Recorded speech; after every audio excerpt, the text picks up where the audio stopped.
There is a smell that comes before death, not the stench of rot that comes after. This is something else, sweet and wrong, like fruit left too long in the sun. I smelled it first on the breath of a sailor from Gascony as he stood before my desk in the customs house at Melcombe Regis, his hand trembling as he signed his name. He was dead 3 days later. By the end of summer, I had smelled it on half the town. I am Thomas Marchant.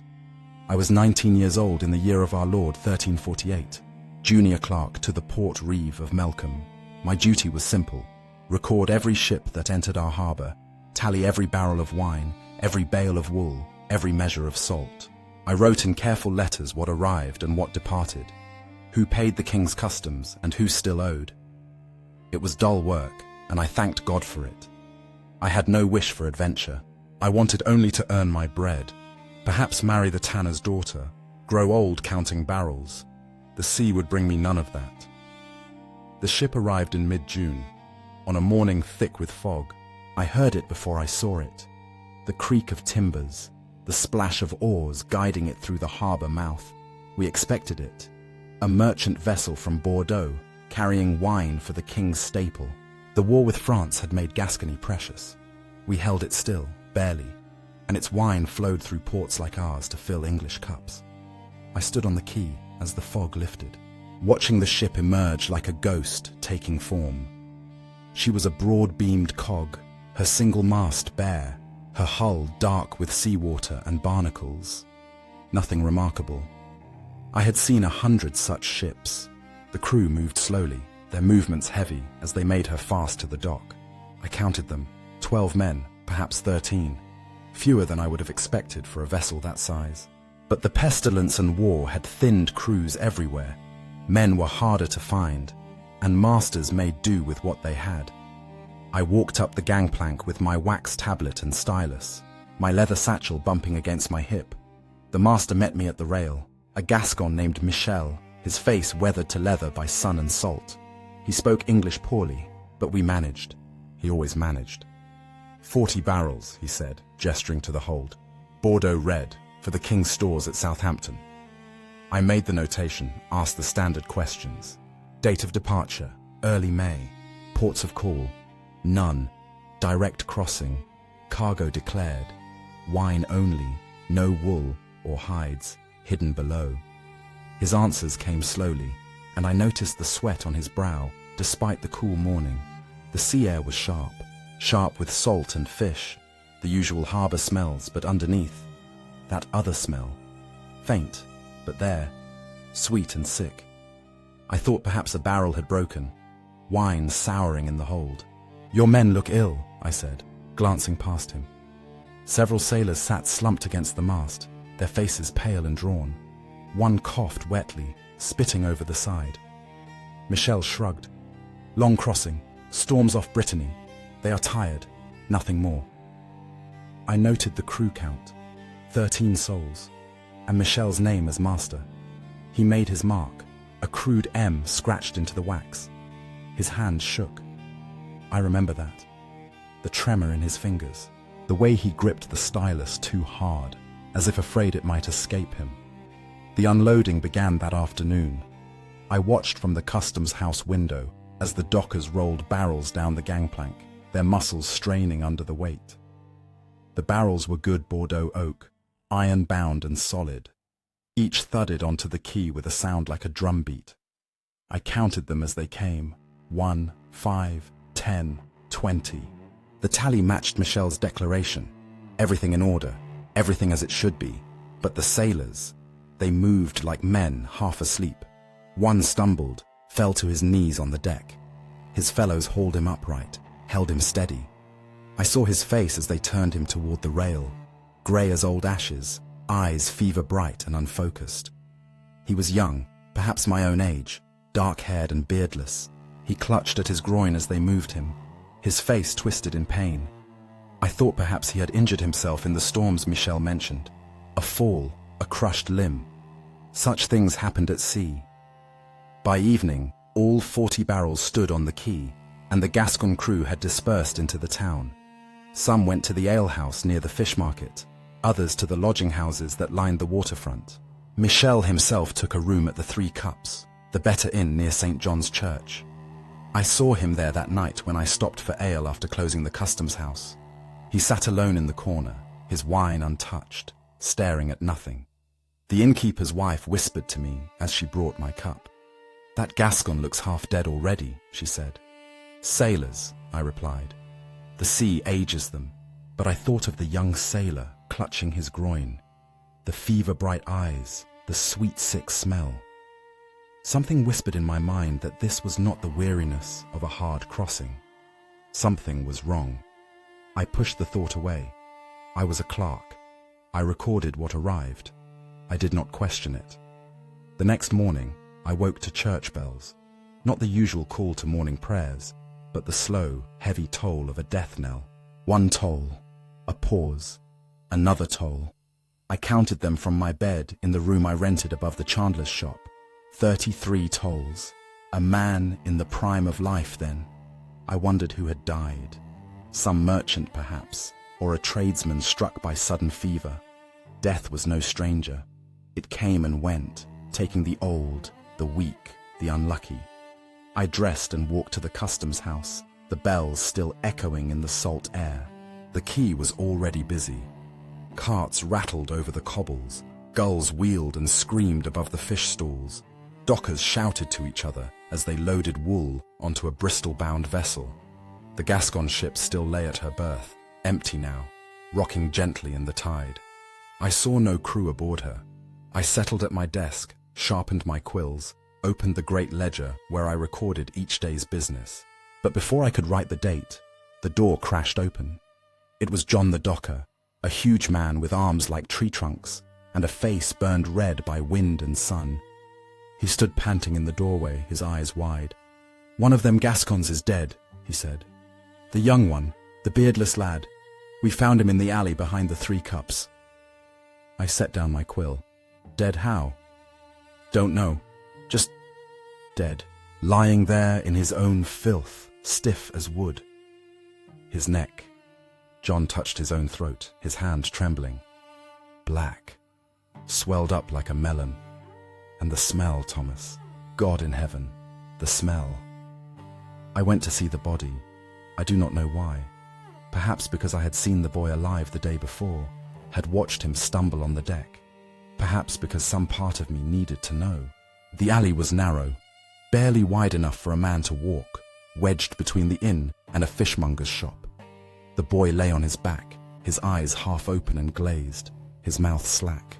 Flies crawled on his face. The smell hit me before I reached him, that same sweet sick smell from the ship, but stronger now, overwhelming.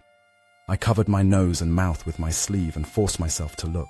His neck was grotesquely swollen on the left side, a mass the size of an apple pushing against the skin. The flesh around it had turned black, spreading in dark tendrils down toward his chest. His groin too. I could see the bulge even through his hose, another huge swelling that had burst through the fabric. The cloth around it was stained dark with blood, and something else, something yellow and foul. His hands were clenched into claws, fingernails broken and bloody, as if he had torn at himself in his agony. I stepped back, my stomach heaving.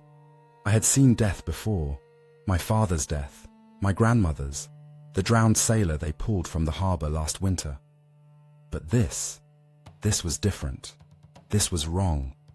The flesh should not turn black like that. The body should not swell and burst. This was not natural death. This was something else. The town physician arrived within the hour, Master William, a thin man with a pointed beard and nervous hands. He examined the body from a distance, prodding it with a stick, his face wrapped in cloth soaked in vinegar. "The humours are corrupted," he announced. "An imbalance of black bile, brought on by the sea air and foul winds. The swellings are tokens of internal putrefaction.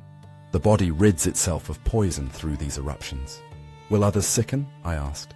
Master William hesitated. "If the air is corrupted, perhaps. We must purge the miasma, burn incense, avoid the night air, keep the humours balanced." He did not sound certain. He sounded afraid. They buried the boy that afternoon in the churchyard of St. John's, in a grave dug shallow and quick. The priest spoke the words over him, but few attended. Already, people were whispering. Already, they were afraid. I returned to the customs house and tried to work, but I could not focus. I kept seeing that blackened neck, those burst swellings, the flies crawling on dead eyes. I kept smelling that sweet, sick smell, even though I was far from the alley now, even though I had washed my hands 3 times in the harbor water. The smell was in my nose, in my throat, in my mind. By evening, 2 more sailors had sickened. One was found vomiting in the street near the fish market, clutching at his armpit where a swelling had risen, hard and hot. The other lay in his lodging house, delirious with fever, crying out in Gascon for his mother.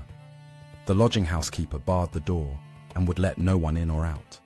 I heard him shouting from inside, "He burns like fire! The swellings grow before my eyes! God have mercy!" The slow bells tolled again that night, and again at dawn. By the 3rd day after the ship's arrival, 5 Gascons were dead. By the end of the week, the pestilence had spread beyond the sailors to those who had touched them, spoken to them, stood too close. The innkeeper's wife at the 3 Cups fell ill, her armpits swelling until she could not move her arms, her fever so high she did not know her own husband. She died screaming, clawing at her own flesh, begging for water that would not cool the fire inside her. The dockers who had unloaded the wine barrels began to sicken. I saw them staggering on the quay, their faces grey, their movements slow. One collapsed while rolling a barrel, fell face first onto the cobbles and did not rise. When they turned him over, the tokens were already visible on his neck, dark bruises spreading like spilled ink. The physician fled.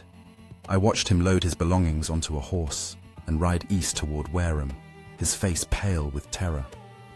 He did not say goodbye. He did not offer help. He simply fled, leaving the sick to die without remedy. The priests stayed. I will grant them that. Father Benedict and Father Simon, the 2 clerics of St. John's, moved among the dying with holy water and oil, administering the last rites, whispering prayers over bodies that would be cold before sunset. I saw Father Benedict kneel beside a dying woman in the street, his hand on her burning forehead, his lips moving in prayer even as she vomited blood onto the cobblestones. The pestilence did not care for holy orders. Within 10 days, Father Simon was dead, his body covered in the black tokens, his vestments soaked with his own blood and bile. The Port Reeve sickened on the feast of Saints Peter and Paul, the 29th day of June.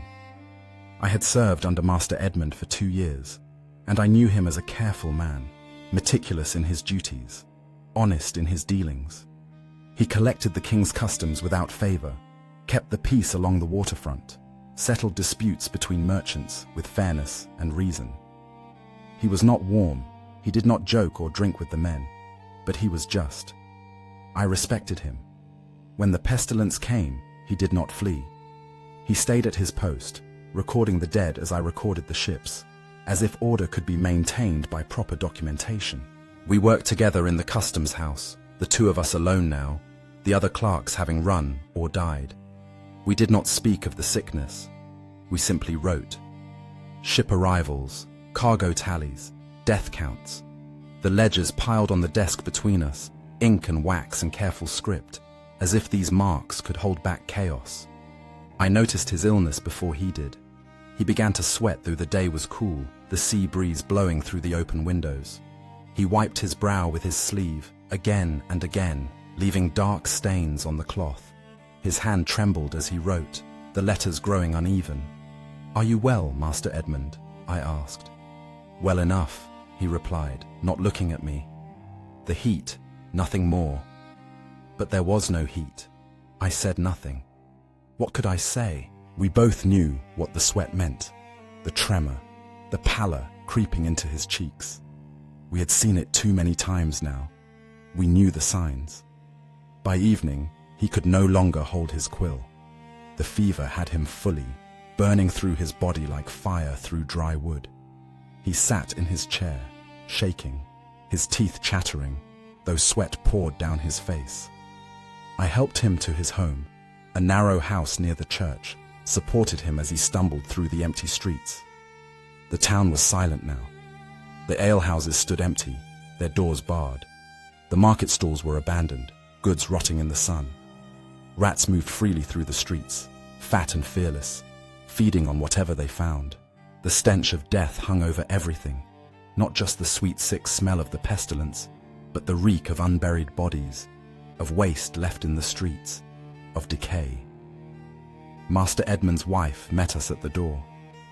She was a small woman, grey-haired and stern, her face carved with deep lines. She took one look at her husband, and I saw her face collapse, all the sternness draining away, leaving only grief. She said nothing. She simply took him from me and led him inside. I stood in the doorway, uncertain. "Should I fetch Father Benedict?" I asked. She nodded. "Fetch him, and pray he comes before." She did not finish. She did not need to. I ran to the church, my heart pounding, my breath coming in gasps. The churchyard was full of graves now, the earth torn and raw, mounds of dirt piled between the headstones. They had stopped using coffins. There was no time, no wood enough. They wrapped the bodies in linen or left them naked, stacked them in pits, covered them with lime and earth. I had helped dig some of those pits. There were not enough grave diggers left alive. Anyone who could hold a shovel was pressed into service. I had stood in graves chest deep, throwing dirt onto bodies I had known. The baker's son, the fishmonger, the woman who sold candles in the market. Their faces stayed with me, the way their mouths hung open, the black tokens on their flesh, the flies. Father Benedict was hearing confession in the church, a line of terrified souls waiting their turn. They kept their distance from each other, as if space could protect them, as if God would spare them if they confessed their sins quickly enough. The priest looked exhausted, his face gaunt, his vestments stained. But when I told him Master Edmund was dying, he came. We walked back through the silent streets, past shuttered windows and barred doors. Somewhere a dog howled, the sound eerie and desolate in the emptiness. Father Benedict walked quickly, his rosary beads clicking in his hand. "How many today?" he asked. 15, I said. "That I know of. There may be more behind locked doors." "God have mercy," he murmured. "God have mercy on us all." Master Edmund lasted 3 days. I visited him each day after closing the customs house, stood outside his door, and listened to the sounds within. The first day, he was still conscious, still speaking. I heard him reciting prayers, his voice thick and slurred. The second day, there was only moaning, low and constant, a sound of agony beyond words. His wife wept. I heard her through the walls, great tearing sobs that shook her whole body. The third day, there was screaming. I had heard screaming before, the screams of the dying, delirious with fever, tormented by pain. But this was different. This was the scream of a man being torn apart from the inside, a sound so raw and terrible that I could not bear it. I stood in the street with my hands over my ears, and still I heard it. It went on and on, rising and falling, until finally it stopped. The silence after was worse. They buried him in the common pit outside the town walls. The churchyard was full. There was no more room within consecrated ground, so they had dug great trenches in the field beyond the north gate. I helped carry his body there, wrapped in a stained sheet. His widow walked behind us, her face blank with grief beyond tears. We laid him in the pit with 20 others, bodies piled on bodies, men and women and children all together. The grave diggers, 2 boys and an old man, the only ones left, threw lime over them, the white powder drifting like snow. Then earth, shoveled quickly, covering the faces, the reaching hands, the swollen tokens. I said a prayer, though I do not remember the words. I think I wept. I am not certain. Those days are blurred in memory, grief and horror running together like spilled ink. I became the port reeve by default. There was no one else. The senior clerk was dead. The assistant collector was dead. I was 19 years old, and I was all that remained.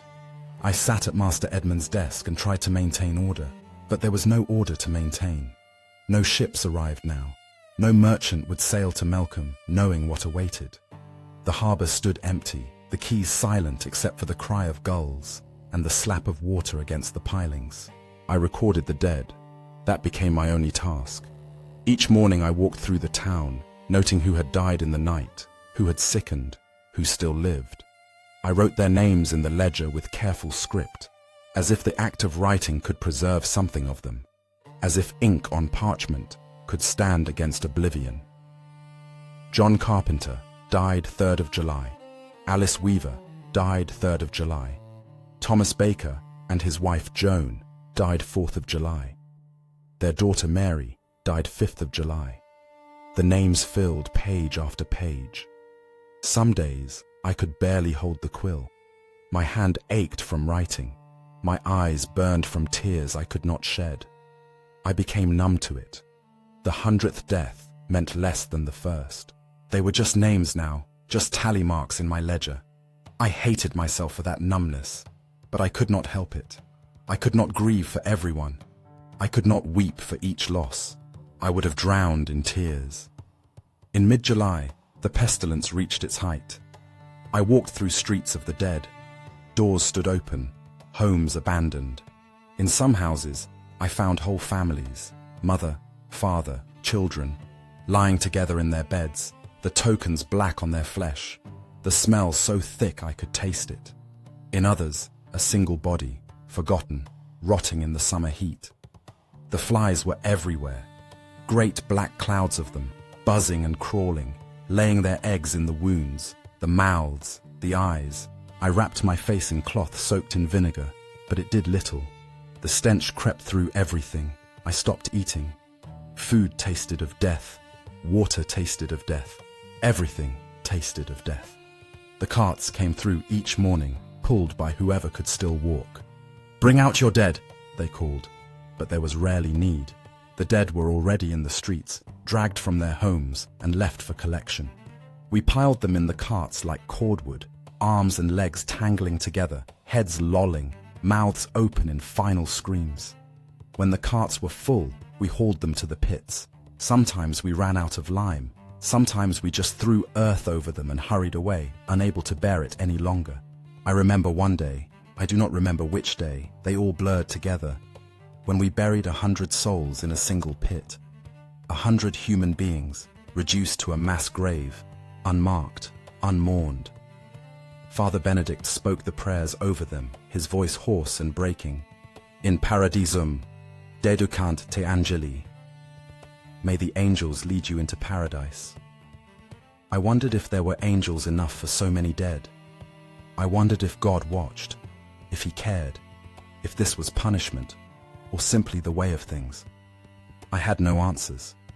I only had my ledger, my quill, my endless counting of the dead. I waited for the pestilence to take me. Each morning I woke surprised to find myself still breathing, still alive. I examined my body for tokens, felt my neck, my armpits, my groin, searching for the hard lumps that meant death. I found nothing. Day after day, nothing. I did not understand why. I had touched the sick, carried the dead, breathed the corrupted air. I should have died. Everyone died. But I lived. Guilt gnawed at me. Why should I live when Master Edmund died? When the innkeeper's wife died? When Father Simon died? When the baker's son and the chandler's daughter and the fishmonger and the carpenter all died? What made me different? What made me worthy of survival? I had no answer. I simply lived and wrote and buried the dead and waited for my turn that never came. By August, the pestilence had moved on.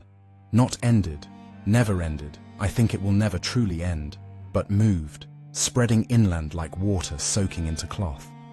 I heard reports from travellers, the few who still dared the roads. Bristol was consumed, Exeter fallen. The pestilence swept through Dorset like a scythe through wheat, leaving empty villages in its wake. Some places lost half their people, some lost more. In Melcombe, we lost perhaps 3 in 5. Of the 2,000 souls who had lived here when the Gascon ship arrived, perhaps 800 remained. The others were in the pits, or fled, or died on the roads trying to escape. The town felt vast and empty, like a coat made for a large man worn by a child. Whole streets stood abandoned, houses gaping open, possessions scattered in the dirt. I walked through the market one day and saw no one. The stalls stood empty, canvas flapping in the wind. A dog sniffed through the refuse. Gulls wheeled overhead, crying their lonely cries. I felt as if I were the last man on earth, wandering through the ruins of a dead world. The survivors emerged slowly, cautiously, like animals emerging from burrows after a storm. We found each other in the streets, our eyes meeting with a mixture of relief and guilt. We had lived. We did not know why. We did not speak of it much. What was there to say? We began the work of rebuilding, or trying to.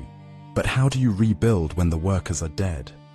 When the carpenter has no apprentice, when the baker has no son, when the weaver's looms stand silent because all who knew how to work them are gone.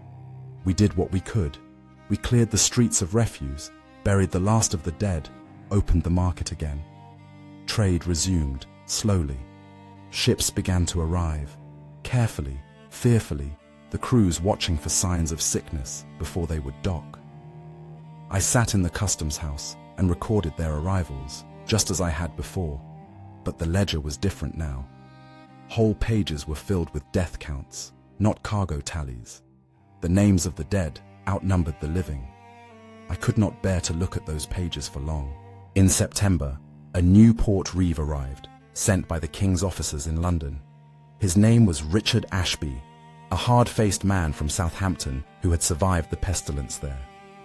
He looked at the ledgers, at the empty streets, at me.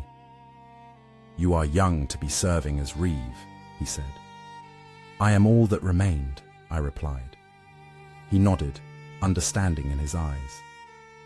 "You did well. The records are thorough. They are all I could do." He placed a hand on my shoulder. "It is more than most managed. You kept order when there was no order to keep. That matters." I did not feel it mattered. I had written names while people died. I had tallied the dead as if they were barrels of wine, but I said nothing. Master Richard kept me on as senior clerk. I did not want the position. I wanted to leave Melcombe, to go somewhere that did not smell of death, where every street did not hold memories of horror. But where would I go? The pestilence was everywhere. There was no escape. I might as well stay where I knew the ledgers, where I knew which names belonged to which graves. And so I stayed. I wrote my careful script. I tallied the ships and the cargo, and tried to forget the other tallies, the ones that filled the death pages. But I could not forget. Even now, 30 years later, I cannot forget. The town recovered, after a fashion.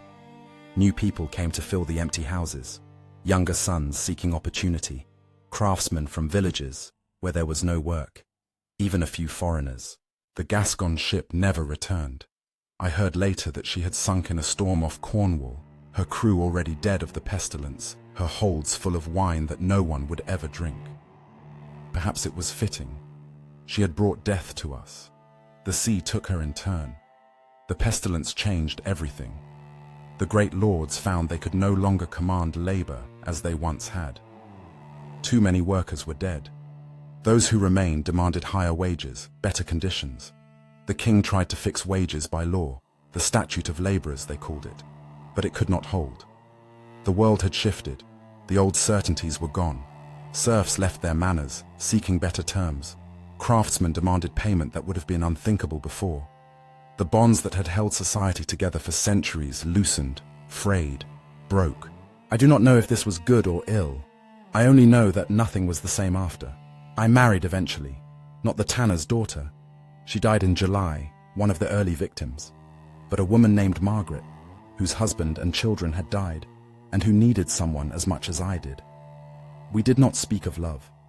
We spoke of survival, of companionship, of not being alone in a world that had become too empty.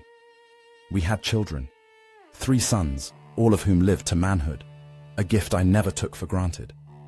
I taught them to read and write, to keep accounts, to work honestly. I never told them much about the pestilence.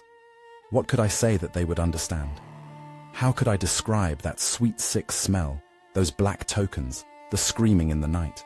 They grew up in a world shaped by the pestilence, but they did not live through it. They could not know. I think often of the young Gascon sailor, the beardless boy who died in the alley behind the 3 Cups. I never learned his name. He was just a line in my ledger. Gascon sailor, died 24th of June. But he was the first. He brought the pestilence from the ship to the shore, from the shore to the town. He did not mean to. He did not know. He was just a boy, far from home, sick and dying, alone. I wonder if he had a mother in Gascony who waited for him. I wonder if she ever learned what happened to him.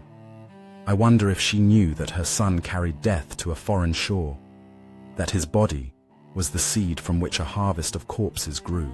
Probably not. Probably she just waited, year after year, for a son who would never return, never knowing his fate. There were thousands like her, tens of thousands, mothers and fathers and wives and children, waiting for people who would never come home. I grew old in Melcombe. I watched the town rebuild, repopulate, return to something like normalcy, but it was never truly normal. We who survived carried the pestilence with us always, in our memories, in our dreams. I would wake sometimes in the night, smelling that sweet, sick smell, hearing the screaming, seeing the black tokens spreading like spilled ink on dead flesh. Margaret would hold me until the shaking stopped, until I could breathe again. She understood. She had her own nightmares. We all did. The customs house still stands, the same building where I worked as a boy. I am an old man now, past 50, my hair grey and my hands twisted with age. I no longer keep the ledgers. Younger men do that now. Men who were not born when the pestilence came, who know it only as a story their parents tell. I sit sometimes on the quay and watch the ships come in, the sailors calling to each other, the dockers rolling barrels down the gangplanks. It all looks the same as it did that June morning when the Gascon ship arrived. But it is not the same. It will never be the same. I know now that death can arrive on any ship, in any season, wearing any face. I know that the world can end in a summer, that everything certain can become uncertain, that the bonds holding society together are more fragile than we imagine. The pestilence taught me that. It taught all of us who survived. I keep the old ledgers still, stored in a chest in my home. Sometimes I take them out and read through the pages. The ship arrivals, the cargo tallies, the death counts. The names of the dead march down the pages in my careful script, each letter formed precisely, each name recorded completely. John Carpenter, Alice Weaver, Thomas Baker, Master Edmund, Father Simon. Hundreds of names, hundreds of souls. I say prayers for them sometimes, though I do not know if prayers help the dead. Perhaps they help the living more. Perhaps that is enough. The church rebuilt. The market thrived again. Life continued, because life always continues, even after horror, even after loss. Children were born who never knew the pestilence. They played in streets where bodies once lay, lived in houses where whole families died, worked in shops that stood empty for months. They did not know. We did not tell them, mostly. What good would it do? Let them live without that shadow, without that knowledge. Let them believe the world is stable, predictable, safe. It is a lie, but it is a necessary lie. We who survived know the truth. We carry it silently. I am old now, and death does not frighten me as it once did. I have seen too much of it to fear it. When my time comes, and it will come soon, I think, my breath grows shorter each year. I will go without complaint. I have lived longer than I deserved, longer than the young Gascon sailor, longer than Master Edmund, or Father Simon, or the innkeeper's wife. I do not know why I was spared. I never knew. But I did what I could with the years I was given. I kept the records. I wrote the names. I bore witness. That is all a man can do in the face of such horror. Bear witness, and remember, and try to make meaning from meaninglessness. The pestilence came on a ship from Gascony in the month of June, in the year of our Lord 1348. It killed thousands. It changed everything. And I, Thomas Marchant, was there. I saw it. I smelled that sweet sick smell, heard the screaming, buried the dead. I survived when I should not have survived, and I carry the weight of that survival still. This is my testimony. This is what I witnessed. Let those who come after know what happened here in this small port town when death arrived on a summer morning and consumed us all. Let them know that we lived and suffered and died, and that some of us remembered. Let them know that the ship of death docked at Melcombe Regis and nothing was ever the same.